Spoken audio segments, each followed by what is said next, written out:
Greetings to all of you, dear brothers and sisters in Christ. ಕ್ರಿಸ್ತನಲ್ಲಿ ಪ್ರಿಯ ಸಹೋದರ ಸಹೋದರಿಯರಿಗೆ ನಿಮ್ಮ ವಂದನೆಗಳು. It is a well-known saying. ಇದು ಒಂದು ಒಳ್ಳೆ ಈ ರೀತಿಯಾಗಿ ಪ್ರಸಿದ್ಧವಾದ ಹೇಳಿಕೆ ಇದೆ.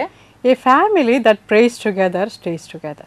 ಪ್ರಾರ್ಥನೆ ಮಾಡುವಂತ ಕುಟುಂಬವು ಅದು ಒಟ್ಟಾಗಿ ಇರುತ್ತದೆ ಎಂಬುದಾಗಿ. So today, while we are going to look at Christian homes from the biblical point of view. ಈ ದಿವಸ ನಾವು ಸತ್ಯವೇದದ ಅಂಶದಿಂದ ಒಂದು ಕ್ರಿಸ್ತಿಯ ಮನೆ ಹೇಗಿರಬೇಕೆಂಬುದಾಗಿ ನೋಡಲಿಕ್ಕಿದ್ದೇವೆ.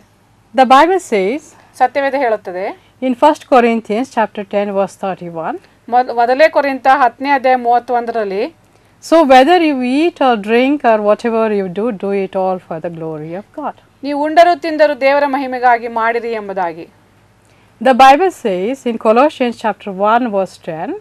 ಕೊಲೋಸ್ಯ 1:10ರಲ್ಲಿ ಸತ್ಯವೇದ ಹೀಗೆ ಹೇಳುತ್ತದೆ Our quality of life as Christians requires that ಕ್ರೈಸ್ತರಾಗಿ ನಮ್ಮ ಒಂದು ಗುಣಲಕ್ಷಣಗಳು ಬೇಕಾಗಿರುವಂಥದ್ದು ಯಾವುದಂದ್ರೆ that we lead a life worthy of the Lord, ಯೇಸು ಕ್ರಿಸ್ತನಿಗೆ ಯೋಗ್ಯವಾದಂಥ ರೀತಿಯಲ್ಲಿ ನಾವು ಜೀವಿಸಬೇಕಾಗಿದೆ, fully pleasing to Him, ಆತನಿಗೆ ಮೆಚ್ಚುಗೆಯಾದ ರೀತಿಯಲ್ಲಿ bearing fruits, ಫಲ ಕೊಡುತ್ತಾ, increasing in the knowledge of God. ದೇವರ ಜ್ಞಾನದಲ್ಲಿ ಹೆಚ್ಚುತ್ತಾ. We should always take care ನಾವು ಯಾವಾಗಲೂ ಜಾಗ್ರತೆ ವಹಿಸಬೇಕು that God's name is never put to shame by our words or deeds. ನಮ್ಮ ಕ್ರಿಯೆಯಿಂದಾಗಲಿ ನಡೆಯಿಂದಾಗಲಿ ನಾವು ದೇವರ ನಾಮಕ್ಕೆ ಅಗೌರವವಾಗದಂತೆ ನಾವು ನೋಡಿಕೊಳ್ಳಬೇಕು. We should also remember that ನಾವು ಇನ್ನೂ ಒಂದು ನೆನಪಿಟ್ಟುಕೊಳ್ಳಬೇಕೇನೆಂದರೆ without faith in God, ದೇವರಲ್ಲಿ ನಂಬಿಕೆ ಇಲ್ಲದೆ we cannot please God. ನಾವು ದೇವರನ್ನು ಮೆಚ್ಚಿಸೋದಕ್ಕಾಗೋದಿಲ್ಲ. And the Bible is very clear. ಸತ್ಯವೇದ ಇದರ ವಿಷಯದಲ್ಲಿ ಬಹಳ ಸ್ಪಷ್ಟವಾಗಿದೆ. Faith without action is dead.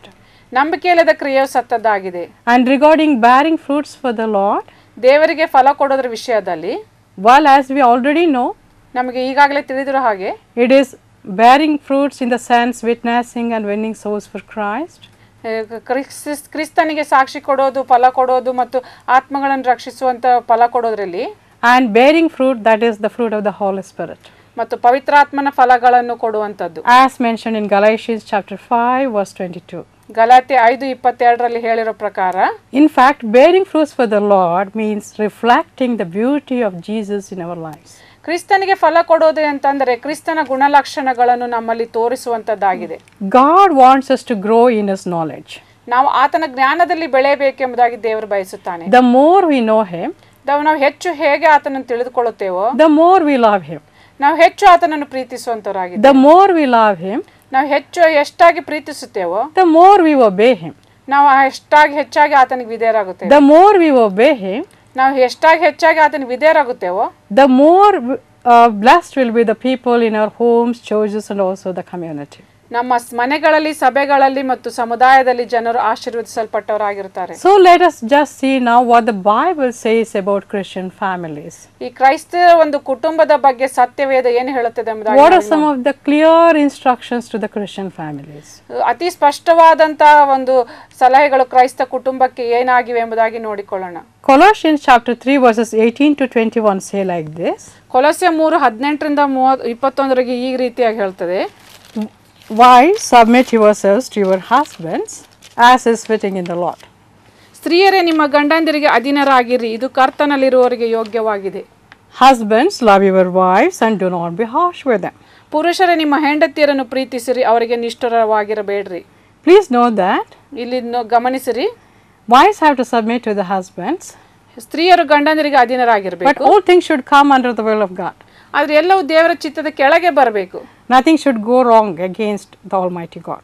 ಸರ್ವಶಕ್ತನಾದ ದೇವರ ವಿರುದ್ಧವಾಗಿ ಯಾವುದು ನಡೆಯಬಾರದು. Everything brought under the will of God. ಪ್ರತಿಯೊಂದು ದೇವರ ಚಿತ್ತದ ಕೆಳಗೆ ತರಲ್ಪಡಬೇಕು. Then only wives can submit themselves to their husbands. ಆಗ ತಾನೇ ಸ್ತ್ರೀಯರು ತಮ್ಮ ಗಂಡಂದರಿಗೆ ಅಧೀನರಾಗಿರಲಿಕ್ಕೆ. And the Bible says in chapter 3 Colossians verse 19, wives, submit to your husbands as is fitting in the Lord. ಸ್ತ್ರೀಯರೇ ನಿಮ್ಮ ಗಂಡಂದರಿಗೆ ಅಧೀನರಾಗಿರಿ, ಇದು ಕರ್ತನಲ್ಲಿರುವವರಿಗೆ ಯೋಗ್ಯವಾಗಿದೆ. We need to be very careful now. ನಾವು ಬಹಳ ಎಚ್ಚರಿಕೆಯುಳ್ಳವರಾಗಿರಬೇಕು. Because everything is to be under the control of the Almighty God and in the will of the Father. ಎಲ್ಲವೂ ತಂದೆ ಸರ್ವಶಕ್ತನಾದ ದೇವರ ಕೆಳಗೆ ಇರಬೇಕು ಮತ್ತು ತಂದೆಯ ಚಿತ್ತತೆ ಒಳಗೆ ಇರಬೇಕು. So wives have to submit to their husbands. ಆದ ಕಾರಣ ಸ್ತ್ರೀಯರು ತಮ್ಮ ಗಂಡಂದರಿಗೆ ಅಧೀನರಾಗಿರಬೇಕು. Checking that the things are according to the will of God as per the Bible. ದೇವರ ವಾಕ್ಯಕ್ಕೆ ಅನುಗುಣವಾಗಿ ಎಲ್ಲ ಸಂಗತಿಗಳು ಕರ್ತನ ಚಿತ್ತಕ್ಕೆ ಸರಿಯಾಗಿದೆ ಇಲ್ಲವೋ ಎಂಬುದಾಗಿ ಪರೀಕ್ಷಿಸುತ್ತಾ. And verse 19 says, 19ನೇ ವಚನ ಹೀಗೆ ಹೇಳುತ್ತದೆ, husbands, love your wives. ಪುರುಷರೇ ನಿಮ್ಮ ಹೆಂಡತಿಯರನ್ನು ಪ್ರೀತಿಸಿರಿ, do not be harsh with them. ಅವರಿಗೆ ನಿಷ್ಠುರವಾಗಿರಬೇಡ್ರಿ. And the Bible also gives a long list of the qualities of love, that is what love means. ಅದೇ ರೀತಿಯಾಗಿ ಸತ್ಯವೇದವು ಪ್ರೀತಿ ಅಂದ್ರೆ ಏನೆಂಬುದಾಗಿ ಒಂದು ಉದ್ದವಾದ ಪಟ್ಟಿಯನ್ನು ಅದು ಸಹ ಕೊಡುವಂತದ್ದಾಗಿದೆ. And Peter says, husbands, respect your wives. ಅದೇ ರೀತಿಯಾಗಿ ಪೇತ್ರನು ಗಂಡಂದ್ರೆ ನಿಮ್ಮ ಹೆಂಡತಿಯರನ್ನು ಗೌರವಿಸಿರಿ ಎಂಬುದಾಗಿ ಸಹ ಹೇಳ್ತಾನೆ. Treat them with respect, he says. ಅವರನ್ನು ಗೌರವದಿಂದ ಕಾಣಿರಿ ಎಂಬುದಾಗಿ ಹೇಳ್ತಾನೆ. And the verse 20 says, 20ನೇ ವಚನ ಹೇಳ್ತದೆ, children, ಮಕ್ಕಳೇ, obey your parents in everything. ಎಲ್ಲಾ ವಿಷಯಗಳಲ್ಲಿ ನಿಮ್ಮ ತಂದೆ ತಾಯಿಗಳ ಮಾತನ್ನು ಕೇಳಿರಿ, for this pleases the Lord. ಇದು ಕರ್ತನ ದೃಷ್ಟಿಯಲ್ಲಿ ಮೆಚ್ಚುಗೆಯಾಗಿದೆ. And verse 21 says, 21ನೇ ವಚನ ಹೇಳ್ತದೆ, fathers or parents, ತಂದೆ ಅಥವಾ ತಂದೆ ತಾಯಿಗಳು, do not embitter your children, ಮಕ್ಕಳನ್ನು ಕೆಣಕ ಬೇಡ್ರಿ ಎಂಬುದಾಗಿ, or they will become discouraged. ಇಲ್ಲದಿದ್ರೆ ಅವರು ಮನಗುಂದುವವರಾಗಿದ್ದಾರೆ. The Bible also says in verse 25, 25ನೇ ವಚನದಲ್ಲಿ ಸತ್ಯವೇದ ಹೀಗೆ ಹೇಳುತ್ತದೆ, anyone who does wrong will be repaid for their wrongs, and there is no favoritism. ಅನ್ಯಾಯ ಮಾಡುವವನಿಗೆ ತಾನು ಮಾಡಿದ ಅನ್ಯಾಯಕ್ಕೆ ಪ್ರತಿಫಲವನ್ನು ಹೊಂದುತ್ತಾನೆ, ಅಲ್ಲಿ ಯಾವ ಪಕ್ಷಪಾತವಿರುವುದಿಲ್ಲ. So well the Bible has set beautiful instructions to Christian families. ಆದ ಕಾರಣ ಸತ್ಯವೇದವು ಕ್ರೈಸ್ತ ಕುಟುಂಬಕ್ಕೆ ಬಹಳವಾದಂತ ಸುಂದರವಾದ ಸಲಹೆಗಳನ್ನು ಕೊಡುವಂತದ್ದಾಗಿದೆ. How the husband should be, how the wife should be, how the children should be. ಗಂಡ ಹೇಗಿರಬೇಕು, ಹೆಂಡತಿ ಹೇಗಿರಬೇಕು, ಮಕ್ಕಳು ಹೇಗೆ ಇರಬೇಕೆಂಬುದಾಗಿ. And so well, dear brothers and sisters, as parents especially, we have to deal with our children in a very special way. ಆದ ಕಾರಣ ಕ್ರೈಸ್ತ ತಂದೆ ತಾಯಿಗಳಾದಂತ ನಾವು ನಮ್ಮ ಮಕ್ಕಳೊಂದಿಗೆ ಬಹಳ ಯೋಗ್ಯವಾಗಿ ನಾವು ವ್ಯವಹರಿಸಬೇಕಾಗಿದೆ. The Bible says that children are God's gift. ಸತ್ಯವೇದ ಹೇಳುತ್ತದೆ ಮಕ್ಕಳು ದೇವರಿಂದ ಬಂದಂತ ಬಹುಮಾನ ಎಂಬುದಾಗಿ. Proverbs 22 verse 6 says, ಜ್ಞಾನೋಕ್ತಿ 22:6 ಹೀಗೆ ಹೇಳುತ್ತದೆ, teach a child how he should live, ಮಗು ಹೇಗೆ ನಡೆಯಬೇಕೆಂಬುದಾಗಿ ಬೋಧಿಸು ಎಂಬುದಾಗಿ, and he will remember it all his life. ಆತನು ತನ್ನ ಜೀವಮಾನದಲ್ಲೆಲ್ಲ ಅದನ್ನು ನೆನಪಿನಲ್ಲಿಟ್ಟುಕೊಳ್ಳುತ್ತಾನೆ. So the impact of what we teach from the Bible will continue for lifetime of the child. ನಾವು ಸತ್ಯವೇದದಿಂದ ಕಲಿಸುವಂತ ಯಾವುದೇ ವಿಷಯಗಳು ಅವರ ಮಕ್ಕಳ ಜೀವಿತದ ಕಾಲದಲ್ಲೆಲ್ಲ ಅದು ಪರಿಣಾಮ ಬೀರುವಂತದ್ದಾಗಿದೆ. And also while Deuteronomy chapter 6 verses 6 to 7 say, ಅದೇ ರೀತಿಯಾಗಿ ಧರ್ಮೋಪದೇಶ ಕಂಡ 6ನೇ ಅಧ್ಯಾಯ 6ರಿಂದ 7ನೇ ವಚನದಲ್ಲಿ ಹೀಗೆ ಹೇಳುತ್ತದೆ, these commandments that I give you today are to be on your hearts. ನಾನು ಈಗ ನಿಮಗೆ ಬೋಧಿಸುವಂತ ಈ ಆಜ್ಞೆಗಳು ನಿಮ್ಮ ಹೃದಯದಲ್ಲಿ ಇರಬೇಕು. Impress them on your children. ಅವುಗಳನ್ನು ನಿಮ್ಮ ಮಕ್ಕಳ ಮೇಲೆ ಪ್ರಭಾವ ಬೀರ್ರಿ ಎಂಬುದಾಗಿ. Talk about them when you sit at home. ಅವರು ನೀವು ಮನೆಯಲ್ಲಿ ಕೂತುಕೊಳ್ಳುವಾಗ ಅದರ ಬಗ್ಗೆ ಮಾತನಾಡ್ರಿ. And when you walk along the road. ಮತ್ತು ದಾರಿ ನಡೆಯುವಾಗಲೂ ಸಹ. And when you lie down. ನೀವು ಮಲಗಿಕೊಳ್ಳುವಾಗಲೂ. And when you get up. ನೀವು ಏಳುವಾಗಲೂ. So while dear brothers and sisters, ಆದ ಕಾರಣ ಪ್ರಿಯ ಸಹೋದರ ಸಹೋದರಿಯರೇ, in these busy days of life, ಈ ಒಂದು ಬಹಳ ಕಾರ್ಯನಿರತವಾದಂತ ಈ how to do this you will be asking. ನೀವು ಇದನ್ನ ಹೇಗೆ ಮಾಡಬೇಕು ಎಂಬುದಾಗಿ ನೀವು ಕೇಳಬಹುದು. But dear brothers and sisters, ಆದರೆ ಪ್ರಿಯ ಸಹೋದರ ಸಹೋದರಿಯರೇ, the Bible demands that. ಆ ಸತ್ಯವೇದ ಅದನ್ನು ಬೇಡುವಂತದ್ದಾಗಿದೆ. The Bible commands that. ಅದು ಸತ್ಯವೇದ ಅದನ್ನು ಆಜ್ಞಾಪಿಸುವಂತದ್ದಾಗಿದೆ. We have to keep the word of God in our hearts. ದೇವರ ವಾಕ್ಯವನ್ನು ನಾವು ನಮ್ಮ ಹೃದಯದಲ್ಲಿ ಇಡಬೇಕು. We have to talk about them with our children whenever possible and wherever possible. ಎಲ್ಲಿಯೂ ಆಗಲಿ ಅಥವಾ ಯಾವುದೇ ಸಮಯದಲ್ಲಾದರೂ ಸಾಧ್ಯವಿರುವಷ್ಟು ಸಮಯ ನಾವು ಇದನ್ನು ನಮ್ಮ ಮಕ್ಕಳೊಂದಿಗೆ ಮಾತನಾಡಬೇಕು. And what about hospitality in Christian homes? ಕ್ರೈಸ್ತ ಮನೆತನದಲ್ಲಿ ಅತಿಥಿ ಸತ್ಕಾರದ ಕುರಿತು ಏನು? The Bible again says in 1 Peter chapter 4 verse 9, 1 ಪೇತ್ರ 4:9 ಸತ್ಯವೇದ ತಿರುಗಿ ಹೇಳುತ್ತದೆ ಏನಂದ್ರೆ, offer hospitality to one another without grumbling. ಗುಣಗುಟ್ಟದೆ ಒಬ್ಬರಿಗೊಬ್ಬರು ಅತಿಥಿ ಸತ್ಕಾರ ಮಾಡಿರಿ ಎಂಬುದಾಗಿ. Offering hospitality is different. Offering hospitality without grumbling is different. ಅತಿಥಿ ಸತ್ಕಾರ ಮಾಡುವುದು ಮತ್ತು ಗುಣಗುಟ್ಟದೆ ಅತಿಥಿ ಸತ್ಕಾರ ಮಾಡುವುದು ಎರಡರಲ್ಲಿ ವ್ಯತ್ಯಾಸ ಉಂಟು. Grumbling is not allowed by the Bible. We have to be very careful about this aspect. ಗುಣಗುಟ್ಟುವ ವಿಷಯವನ್ನು ಸತ್ಯವೇದವು ಅನುಮತಿಸುವುದಿಲ್ಲ. ಇದರ ವಿಷಯದಲ್ಲಿ ನಾವು ಬಹಳ ಎಚ್ಚರಿಕೆಯುಳ್ಳವರಾಗಿರಬೇಕು. Remember that even a cup of water that we give in Jesus' name is going to fetch a reward for us in heaven.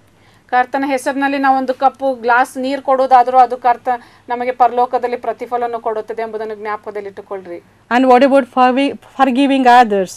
ಮತ್ತೊಬ್ಬರು ಒಬ್ಬರನ್ನೊಬ್ಬರು ಕ್ಷಮಿಸುವುದರ ವಿಷಯದಲ್ಲಿ ಏನು? The Bible says that ಸತ್ಯವೇದ ಏನು ಹೇಳುತ್ತದೆ? we have to forgive 70 into 7 times. 70 ಸಾರಿ ನಾವು ಒಬ್ಬರನ್ನೊಬ್ಬರು ಕ್ಷಮಿಸಬೇಕು ಎಂಬುದಾಗಿ ಸತ್ಯವೇದ. In other words, a large number of times. ಅದರ ಅರ್ಥ ಏನಂದ್ರೆ ಬಹಳಷ್ಟು ಸಾರಿ ನಾವು ಕ್ಷಮಿಸಬೇಕು. But one thing is to be made clear here. ಆದ್ರೆ ಒಂದು ಸಂಗತಿ ಇಲ್ಲಿ ಸ್ಪಷ್ಟಪಡಿಸಬೇಕೇನೆಂದ್ರೆ, can we remember the things which we have forgiven?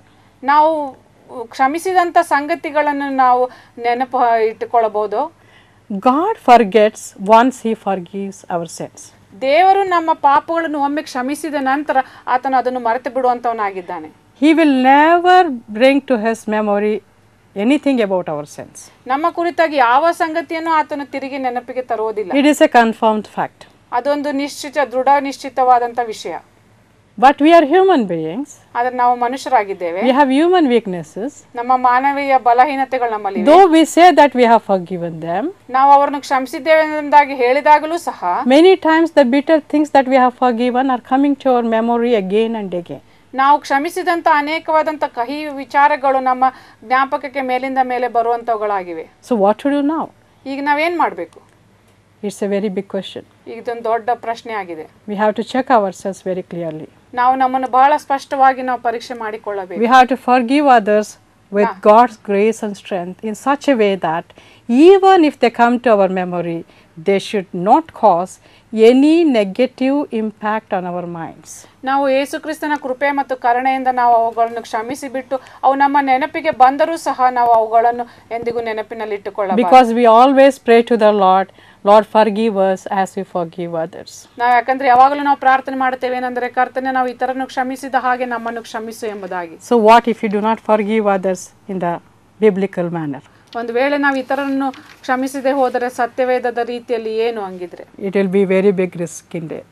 ಅದರಲ್ಲಿ ಒಂದು ದೊಡ್ಡ ಅಪಾಯ ಕಾದಿರುವಂತದ್ದಾಗಿದೆ.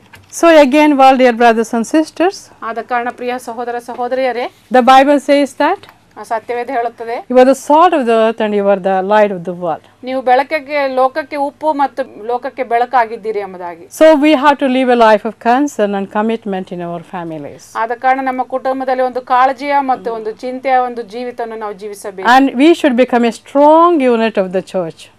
ನಾವು ಅದರಿಂದ ಒಂದು ಬಲವಾದಂತ ಒಂದು ಅಂಶ, ಸಭೆಯ ಅಂಶ ನಾವಾಗಿರಬೇಕು. As church is only a larger family of families. ಸಭೆಯು ಒಂದು ಕುಟುಂಬಗಳ ಒಂದು ದೊಡ್ಡ ಕುಟುಂಬ ಆಗಿರುವಂತದ್ದಾಗಿದೆ. In fact, we can measure the quality or the strength of a church by looking at the families of its members. ಸಭೆಯ ಸದಸ್ಯರ ಕುಟುಂಬಗಳನ್ನು ನೋಡೋದರ ಮೂಲಕ ನಾವು ಸಭೆಯನ್ನು ನಾವು ಗುರುತಿಸಬಹುದಾಗಿದೆ. So well then, what about worries in our family lives? ನಮ್ಮ ಜೀವಿತಗಳಲ್ಲಿರುವಂತಹ ಚಿಂತೆಯ ಕುರಿತು ಏನು? Worry is very natural. ಚಿಂತೆ ಮಾಡೋದು ಬಹಳ ಸಾಮಾನ್ಯ. But the Bible says that ಅದರ ಸತ್ಯವೇದ ಹೇಳುತ್ತದೆ, worry is a sin. ಚಿಂತೆ ಮಾಡೋದು ಪಾಪ ಎಂಬುದಾಗಿ. It is distrust in the truthfulness of God. ದೇವರ ಒಂದು ಸತ್ಯದಲ್ಲಿ ಅದು ನಾಶ ಮಾಡುವಂತದ್ದಾಗಿದೆ. It is also very detrimental to our health. ಅದು ನಮ್ಮ ಆರೋಗ್ಯಕ್ಕೂ ಕೂಡ ಕೆಡುಕುಂಟು ಮಾಡುವಂತ. Because we are the temple of the living God. ಯಾಕಂದ್ರೆ ನಾವು ದೇವರ ಆಲಯವಾಗಿದ್ದೇವೆ. It surely undermines our Christian witness. ನಮ್ಮ ಒಂದು ಕ್ರಿಸ್ತಿಯ ಸಾಕ್ಷಿಯನ್ನು ಅದು ಕೆಳಗೆ ಬೀಳಿಸುವಂತದ್ದಾಗಿದೆ. It spoils our rejoicing in the Lord and our praising Him. ನಮ್ಮ ಕರ್ತನ ಆನಂದ ಪಡುವಂತದ್ದನ್ನು ಮತ್ತು ಆತನಿಗೆ ಸ್ತುತಿ ಹೇಳೋದನ್ನು ಅದು ಹಾಳು ಮಾಡುವಂತದ್ದಾಗಿದೆ. So we need to come out of our worries. ಆದ ಕಾರಣ ನಾವು ನಮ್ಮ ಚಿಂತೆಗಳಿಂದ ಹೊರಗೆ ಬರಬೇಕು. By having faith in God. ದೇವರಲ್ಲಿ ನಂಬಿಕೆ ಇಡೋದ್ರ ಮೂಲಕ. And with our praises and prayer to God. ನಮ್ಮ ಸ್ತುತಿ ಮತ್ತು ಪ್ರಾರ್ಥನೆಗಳ ಮೂಲಕ. Receiving His peace and poise. ಆತನ ಒಂದು ಶಾಂತಿ ಸಮಾಧಾನವನ್ನು ಹೊಂದಿಕೊಳ್ಳೋದ್ರ ಮೂಲಕ. So while again, what about handling pains and painful situations in our family lives? ದುಃಖವನ್ನು ಮತ್ತು ದುಃಖಕರವಾದಂತ ಸಂಗತಿಗಳನ್ನು ನಮ್ಮ ಕುಟುಂಬದಲ್ಲಿ ಹೇಗೆ ನಾವು ವ್ಯವಹರಿಸುತ್ತೇವೆ? These are all common things that we come across in our lives. ಇವೆಲ್ಲ ಸರ್ವಸಾಮಾನ್ಯವಾಗಿ ನಮ್ಮ ಜೀವಿತದಲ್ಲಿ ಕಂಡು ಬರುವಂತ ವಿಷಯಗಳಾಗಿವೆ. There will be physical pains. ಶಾರೀರಿಕವಾದ ನೋವು ಇರ್ತದೆ. There will be mental pains that are caused by people or losses and also situations. ಜನರಿಂದ ಯಾವುದೋ ಒಂದು ಕಳೆದುಕೊಳ್ಳೋದರ ಮೂಲಕ ನಮಗೆ ಉಂಟು ಮಾಡುವಂತ ಮಾನಸಿಕವಾದಂತ ನೋವುಗಳು. Our pains must only lead us to prayers. ನಮ್ಮ ನೋವುಗಳು ಕೇವಲ ನಮ್ಮನ್ನು ಪ್ರಾರ್ಥನೆಗೆ ನಡೆಸಬೇಕಾಗಿದೆ. We have to allow God to handle the pains directly in our lives. ನಮ್ಮ ಜೀವಿತದಲ್ಲಿ ನೇರವಾಗಿ ಕರ್ತನು ನಮ್ಮ ನೋವುಗಳನ್ನು ವ್ಯವಹರಿಸುವುದಕ್ಕೆ ನಾವು ಬಿಟ್ಟು ಕೊಡಬೇಕು. He can easily remove them. ಆತನು ಸುಲಭವಾಗಿ ಅವುಗಳನ್ನು ತೆಗೆಯಬಹುದು. He can restore them. ಅವುಗಳನ್ನು ತಿರುಗಿ ಸ್ಥಾಪಿಸಬಹುದಾಗಿದೆ. And he can also rebuild situations. ಮತ್ತು ಪರಿಸ್ಥಿತಿಗಳನ್ನು ಆತನು ತಿರುಗಿ ಕಟ್ಟಬಹುದಾಗಿದೆ. The Lord may also say, ಕರ್ತನು ಹೀಗೆ ಸಹ ಹೇಳಬಹುದು, my grace is sufficient for you. ನನ್ನ ಕೃಪೆ ನಿನಗೆ ಸಾಕು ಎಂಬುದಾಗಿ. But whatever the Lord does, ಕರ್ತನು ಏನೇ ಮಾಡಿದರೂ ಸಹ it will all be in the interest of our eternal lives. ನಮ್ಮ ನಿತ್ಯತ್ವದ ಒಂದು ಜೀವಿತಕ್ಕಾಗಿಯೇ ಅದು ಮಾಡಲ್ಪಡುವಂತದ್ದಾಗಿದೆ. The Lord has great plans for our lives. ಕರ್ತನು ನಮ್ಮ ಜೀವಿತಕ್ಕಾಗಿ ಬಹಳ ದೊಡ್ಡ ಯೋಜನೆಗಳನ್ನು ಹೊಂದಿದ್ದಾನೆ. Our lives on this earth have great impact on the lives that we are going to have in heaven. ಪರಲೋಕದಲ್ಲಿರುವಂತಹ ಜೀವಿತದ ಮೇಲೆ ಇಲ್ಲಿರುವಂತಹ ಜೀವಿತ ಒಂದು ಬಹಳ ದೊಡ್ಡ ಪರಿಣಾಮವನ್ನು ಉಂಟು ಮಾಡುವಂತದ್ದಾಗಿದೆ. The Bible says, ಸತ್ಯವೇದ ಹೇಳುತ್ತದೆ, in Matthew chapter 25 verses 35 and 36, ಮತ್ತಾಯ 25:35-36 ಹೀಗೆ ಹೇಳುತ್ತದೆ, comfort and help the people in pain. ದುಃಖದಲ್ಲಿರುವವರನ್ನು ಸಮಾಧಾನ ಪಡಿಸಿರಿ ಎಂಬುದಾಗಿ ಹೇಳ್ತದೆ. So, well, dear brothers and sisters, ಆದ ಕಾರಣ ಪ್ರಿಯ ಸಹೋದರ ಸಹೋದರಿಯರೇ, we have to handle physical and pains and mental pains in a godly manner. ಶಾರೀರಿಕವಾದಂತ ಮತ್ತು ಮಾನಸಿಕವಾದ ನೋವುಗಳನ್ನು ಒಂದು ದೈವಿಕವಾದ ರೀತಿಯಲ್ಲಿ ನಾವು ವ್ಯವಹರಿಸಬೇಕು. And we have to comfort and help the people in pains. ಆದ ಕಾರಣ ದುಃಖದಲ್ಲಿರುವಂತವರಿಗೆ ನಾವು ಆದರಿಸಿ ಸಂತೈಸಬೇಕಾಗಿದೆ. And what about our attitudes in our family lives? ನಮ್ಮ ಕುಟುಂಬ ಜೀವಿತದಲ್ಲಿ ನಮ್ಮ ನಡವಳಿಕೆಯ ಕುರಿತು ಏನು? Attitudes reveal our real selves. ನಮ್ಮ ಒಂದು ನಡವಳಿಕೆಯು ನಮ್ಮ ನಿಜತ್ವವನ್ನು ಅದು ತೋರಿಸುವಂತದ್ದಾಗಿದೆ. Wrong attitudes can destroy our Christian witness. ನಮ್ಮ ತಪ್ಪಾದ ನಡವಳಿಕೆಯು ನಮ್ಮ ಕ್ರೈಸ್ತ ಸಾಕ್ಷಿಯನ್ನು ಅದು ನಾಶ ಮಾಡಬಹುದಾಗಿದೆ. Fear again is a wrong negative attitude. ಈ ಭಯ ಎನ್ನುವುದು ಅದೊಂದು ತಪ್ಪಾದ ಒಂದು ನಕಾರಾತ್ಮಕವಾದಂತ ನಡವಳಿಕೆ. The Bible says, do not fear, do not be afraid, have no fear. It goes on repeating that. ಸತ್ಯವೇದವು ಹೇಗೆ ಹೇಳ್ತದೆ, ಭಯ ಪಡಬೇಡ್ರಿ, ಅಂಜಬೇಡ್ರಿ ಎಂಬುದಾಗಿ ಅದು ತಿರುಗಿ ಹೇಳುವಂತದ್ದಾಗಿದೆ. And defeatism is also another attitude that is totally negative. ಮತ್ತು ಇದು ಸೋಲುವಿಕೆಯು ಕೂಡ ಒಂದು ನಕಾರಾತ್ಮಕವಾದಂತ ಒಂದು ನಡವಳಿಕೆ ಇದಾಗಿದೆ. If fear is considered as denial of faith, ಹೆದರಿಕೆಯು ನಂಬಿಕೆಯನ್ನು ಅಲ್ಲಗಳೆಯುವುದೆಂಬುದಾಗಿ ಹೇಳಲ್ಪಡುವುದಾದರೆ, defeatism has to be considered as downfall of faith. ನಮ್ಮ ಸೋಲಿಸಲ್ಪಡುವಿಕೆಯು ನಮ್ಮ ನಂಬಿಕೆಯಿಂದ ಕೆಳಗೆ ಬೀಳುವಿಕೆ ಎಂಬುದಾಗಿ ಹೇಳಲ್ಪಡಬಹುದು. We should never have the attitude of fear or defeatism in our Christian living. ನಮ್ಮ ಕ್ರಿಸ್ತಿಯ ಜೀವಿತದಲ್ಲಿ ಒಂದು ಸೋಲುವಿಕೆ ಅಥವಾ ಬೀಳಿಸಲ್ಪಡುವಿಕೆಯನ್ನು ನಾವು ಎಂದಿಗೂ ಹೊಗಳಿಕೊಳ್ಳಬಾರದು. So the Bible says in Philippians chapter 1 verse 27, Philippi 1:27 ಹೀಗೆ ಹೇಳ್ತದೆ, whatever happens, ಏನೇ ಆದರೂ ಕೂಡ conduct yourselves in a manner worthy of the gospel of Jesus Christ. ಕರ್ತನ ಸುವಾರ್ತೆಗೆ ಯೋಗ್ಯವಾಗಿ ನಡೆದುಕೊಳ್ಳಿರಿ ಎಂಬುದಾಗಿ. Now dear brothers and sisters, ಆದ ಕಾರಣ ಪ್ರಿಯ ಸಹೋದರ ಸಹೋದರಿಯರೇ, finally a bit of instructions ಕೊನೆಯದಾಗಿ ಕೆಲವು ಸಲಹೆಗಳು to couples who disagree with each other. ಒಬ್ಬರಿಗೊಬ್ಬರು ಒಪ್ಪಿಕೊಳ್ಳದೇ ಇರುವಂತ ದಂಪತಿಗಳಿಗೆ how to handle the things ಸಮಸ್ಯೆಗಳನ್ನು when couples disagree. ದಂಪತಿಗಳು ಒಬ್ಬರಿಗೊಬ್ಬರು ಒಪ್ಪಿಕೊಳ್ಳದೇ ಇರುವಾಗ ಅವುಗಳನ್ನು ಹೇಗೆ ವ್ಯವಹರಿಸಬೇಕು? Ephesians chapter 4 verses 25 to 32 say, ಎಫೆಸ 4:25-32 ಹೀಗೆ ಹೇಳುತ್ತದೆ. You can read it directly from the Bible. ನೀವು ಸತ್ಯವೇದದಿಂದ ನೇರವಾಗಿ ಓದಬಹುದು. While dealing with this kind of problems in the family lives, ಕುಟುಂಬ ಜೀವಿತದಲ್ಲಿರುವಂತಹ ಈ ವಿಷಯಗಳನ್ನು ನಾವು ವ್ಯವಹರಿಸುವಾಗ be honest. ಯಥಾರ್ಥವುಳ್ಳವರಾಗಿರಿ. Husband and wives, be honest. ಗಂಡ ಹೆಂಡತಿಯರೇ ಪ್ರಾಮಾಣಿಕವಾಗಿರಿ. And control yourselves. ನಿಮ್ಮನ್ನು ನೀವು ಹತೋಟಿಯಲ್ಲಿ ಇಟ್ಟುಕೊಳ್ಳಿರಿ. Time it right. ಅದನ್ನು ಸರಿಪಡಿಸಿರಿ. Do not hold on to anger or resentment. ಕೋಪವನ್ನು ಅಥವಾ ದ್ವೇಷವನ್ನು ಮನಸ್ಸಿನಲ್ಲಿ ಇಟ್ಟುಕೊಳ್ಳಬೇಡಿ. Whatever may be the problem, work through the problems at once. ಏನೇ ಸಮಸ್ಯೆ ಇದ್ರೂ ಆ ಸಮಸ್ಯೆಯನ್ನು ಕೂತುಕೊಂಡು ಅದನ್ನು ಪರಿಹರಿಸಿರಿ. Be positive. ಸಕಾರಾತ್ಮಕವಾಗಿರ್ರಿ. Give more importance to solutions than to problems. ನೀವು ಸಮಸ್ಯೆಗಳಿಗಿಂತ ಪರಿಹಾರಕ್ಕೆ ಹೆಚ್ಚು ಪ್ರಾಧಾನ್ಯತೆಯನ್ನು ಕೊಡ್ರಿ. Be tactful. ಬಹಳ ಯುಕ್ತಿಯುಳ್ಳವರಾಗಿರಿ. Be careful what you say and how you would say that. ನೀವು ಏನು ಹೇಳ್ತೀರಿ ಮತ್ತು ಹೇಗೆ ಹೇಳ್ತೀರಿ ಎಂಬುದರ ವಿಷಯದಾಗಿ ಬಹಳ ಎಚ್ಚರಿಕೆ ಉಳ್ಳವರಾಗಿರಿ.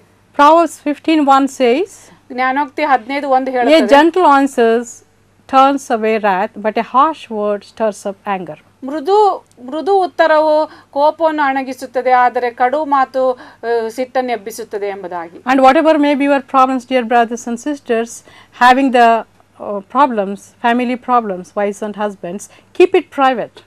ನಿಮ್ಮ ಪ್ರಿಯ ಸಹೋದರ ಸಹೋದರಿ ಗಂಡ ಹೆಂಡತಿಯರೇ ನಿಮ್ಮ ಯಾವುದೇ ಸಮಸ್ಯೆ ಇದ್ರೂ ಅದನ್ನು ರಹಸ್ಯವಾಗಿ ಇಡ್ರಿ. Clean it up. ಅದನ್ನು ಬಿಟ್ಬಿಡ್ರಿ. Forgive. ಕ್ಷಮಿಸಿರಿ. And then get on with more important concern. ಅದಕ್ಕಿಂತ ಪ್ರಾಮುಖ್ಯವಾದಂಥ ಒಂದು ಚಿಂತೆಯೊಂದಿಗೆ ಮುಂದೆ ಹೋಗ್ರಿ. So build strong, happy Christian families. ಆದ ಕಾರಣ ಒಂದು ಸಂತೋಷಕರವಾದಂಥ ಬಲವುಳ್ಳಂಥ ಕ್ರಿಸ್ತಿಯ ಕುಟುಂಬವನ್ನು ಕಟ್ಟೋದಕ್ಕಾಗಿ with mutual appreciation. ಒಬ್ಬ ಪರಸ್ಪರ ಒಂದು ಹೊಗಳಿಕೆಯಿಂದ Have good communication. ಒಂದು ಒಳ್ಳೆ ಸಂಪರ್ಕವನ್ನು ಇಟ್ಟುಕೊಳ್ಳಿ. Spend quality time together. ಒಟ್ಟಾಗಿ ಒಂದು ಯೋಗ್ಯವಾದಂಥ ಸಮಯವನ್ನು ಕಳೆಯಿರಿ. Have commitment to the family. ಕುಟುಂಬಕ್ಕೆ ಒಂದು ಸಮರ್ಪಣೆಯನ್ನು ಇಡ್ರಿ. Go for high degree of religious and spiritual orientation. ಧಾರ್ಮಿಕವಾದಂಥ ಅತಿ ಉತ್ತಮವಾದಂಥ ಒಂದು ಓರಿಯೆಂಟೇಷನ್ಗೆ ನೀವು ಹೋಗ್ರಿ. Deal with crisis in a positive manner. ನಿಮ್ಮ ಇಕ್ಕಟ್ಟಿನಲ್ಲಿ ಒಂದು ಸಕಾರಾತ್ಮಕವಾದ ರೀತಿಯಲ್ಲಿ ವ್ಯವಹರಿಸಿರಿ. So, dear brothers and sisters, remember this thing. ಆದ ಕಾರಣ ಪ್ರಿಯ ಸಹೋದರ ಸಹೋದರಿ ಇದನ್ನು ನೆನಪಿನಲ್ಲಿ ಇಟ್ಕೊಳ್ರಿ. So, whatever we do, ನಾವೇನೇ ಮಾಡಿದ್ರು whether we eat or drink, ನಾವು ಉಂಡರು ತಿಂದರು, we do all for the glory of God. ನಾವೆಲ್ಲರ ದೇವರ ಮಹಿಮೆಗಾಗಿ ಮಾಡುವಂತ. God wants Christian families ದೇವರಿಗೆ ಕ್ರೈಸ್ತ ಕುಟುಂಬಗಳು ಬೇಕಾಗಿದೆ. to be as a city set on a hill. ಒಂದು ಪಟ್ಟಣದ ಮೇಲೆ ಕಟ್ಟಲ್ಪಟ್ಟಂತ ಊರಿನ ಹಾಗೆ ಇರಬೇಕೆಂಬುದಾಗಿ. A city set on a hill ಒಂದು ಗುಡ್ಡದ ಮೇಲೆ ಕಟ್ಟಲ್ಪಟ್ಟಂತ ಊರು will be well noticed by people. ಜನರಿಂದ ಚೆನ್ನಾಗಿ ಗಮನಿಸಲ್ಪಡುತ್ತದೆ. So Christian families ಆದ ಕಾರಣ ಕ್ರೈಸ್ತ ಕುಟುಂಬವು should be like as a city set on a hill. ಆದ ಕಾರಣ ಒಂದು ಗುಡ್ಡದ ಮೇಲೆ ಕಟ್ಟಲ್ಪಟ್ಟಂತ ಊರಿನ ಹಾಗೆ ಇರಬೇಕು. Well shining for the Lord. ದೇವರಿಗಾಗಿ ಚೆನ್ನಾಗಿ ಹೊಳೆಯುವಂತದ್ದು. You are the light of the world. ನೀವು ಲೋಕಕ್ಕೆ ಬೆಳಕಾಗಿದ್ದೀರಿ. And you are the salt of the earth. ನೀವು ಭೂಮಿಗೆ ಉಪ್ಪಾಗಿದ್ದೀರಿ. Whatever you do, ನೀವೇನೇ ಮಾಡಿದರೂ ಸಹ well, the impact will be there. ಅದರ ಪರಿಣಾಮ ಇರುತ್ತದೆ. And we should see that our God's name is never dishonored by what we do and what we say. ನಾವು ಏನೇ ಮಾಡೋದ್ರಿಂದಲೋ ಅಥವಾ ಹೇಳೋದ್ರಿಂದ ಕರ್ತನ ನಾಮಕ್ಕೆ ಅವಮಾನ ಉಂಟಾಗದಂತೆ ನಾವು ನೋಡಿಕೊಳ್ಳಬೇಕು. So dear brothers and sisters, ಆದ ಕಾರಣ ಪ್ರಿಯ ಸಹೋದರ may God bless your families. ದೇವರು ನಿಮ್ಮ ಕುಟುಂಬಗಳನ್ನು ಆಶೀರ್ವದಿಸಲಿ. So that they may be well shining for the Lord. ಆದ ಕಾರಣ ಅವರು ಕರ್ತನಿಗೆ ಚೆನ್ನಾಗಿ ಹೊಳೆಯುವಂತವರಾಗಿರುವ ಹಾಗೆ. Thank you very much. ವಂದನೆಗಳು.